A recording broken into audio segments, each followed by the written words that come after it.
Hey guys, John Potter, Press Fix Director of Instruction. I got one for you here today. 3 minutes of your time is all I need to fix your slice, okay?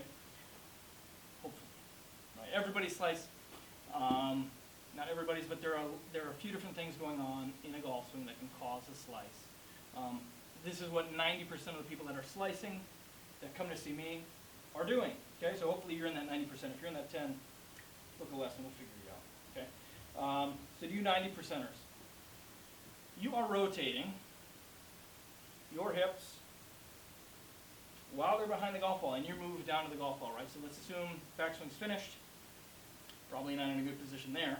But when you start your downswing, your hips are rotating with your weight on your back foot. That puts the club out early, and when it's out, it's also high, and it has to come both down and inside, hand path to the left, hard to the left, hand path to the left. Again, it's not necessarily a bad thing, but the way you're doing it in this video is, okay? So the club is real high, coming down real steep, angle of approach is real steep. That exacerbates the spin of the out to in path. Okay, so there are a number of things that cause a slice. Real fundamentally and from a physics perspective, anytime that club face is pointed in the direction to the right of the direction you're swinging the golf club, you're going to hit a left to right shot shape, okay? Doesn't necessarily mean the path is not to the target, just means that the face is open to the path, okay? And we can talk about that in your lesson, okay? But here's what you're going to do, okay? This is a quick fix drill you can do when you're practicing to get yourself comfortable with two things that need to happen. First thing, we need to get the club further behind you in space. A lot of times, this same golfer that's hitting a slice in this manner isn't getting the club in a good spot in the backswing anyway, right? It's real arm dominated in the backswing, a lot of lifting going on, not a lot of rotation going on, a lot of lifting going on, okay?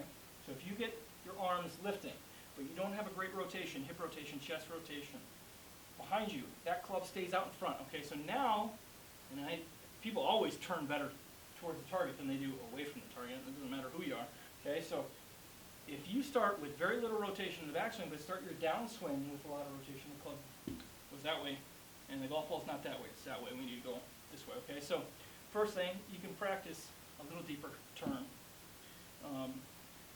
Here's what we're going to do to cheat that. You're going to set up like normal, and then you're going to drop your right foot back. So now I've closed my stance. I'm probably close to 45 degrees closed. It doesn't have to be that much. It can be more. You can go to try to get your back all the way to the target to start. You might find some issues getting to the golf ball, reaching the golf ball. But then you're going to slowly, over time, after you do this 10, 15, 20 times, slowly work your right foot back into a normal position and get yourself comfortable having that club swing from a real deep behind position to an out position, or like down first base. We've heard swing down first baseline. Yes. Okay. The idea is right. How do you do it though, right? So here's what you're going to do. Normal setup, drop your right foot as much as you're comfortable with. I would exaggerate to begin with because it's going to be uncomfortable. Needs to be. Drop your right foot. Get comfortable with that club being way back here behind you in space. Again, our target in the golf ball is not changing. It's still this direction, but when the club is back here instead of up here, it is going to feel like you are swinging that way. So hopefully I don't hit my TV. I'm trying to go that way. That's still the target. Normal setup, drop the right foot. And then you're going to work on getting your hips forward and rotating from here, not rotating on the back foot, right? We do this so that we can reach the golf ball. Another thing we've done is move your center of gravity, and when we drop your right foot back here, further from the golf ball, which means your low point is also back here behind the golf ball. It's going to be hard for you to reach the ball unless we have this kind of a shift into the left side, okay?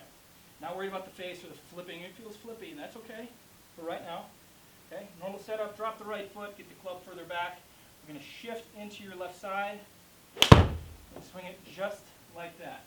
You can't see the numbers on the screen. Here's what I'm seeing. Path, 19.9, 20 degrees into out. Again, this is too much, but we're exaggerating to eliminate the slice, to get comfortable with the club moving into out. 19.9 degrees into out, a face to target. That was almost pretty square, 0.8, super close to the path. Again, the path was extremely out to the right. And you can see, and I'll replay for you, that shot shape,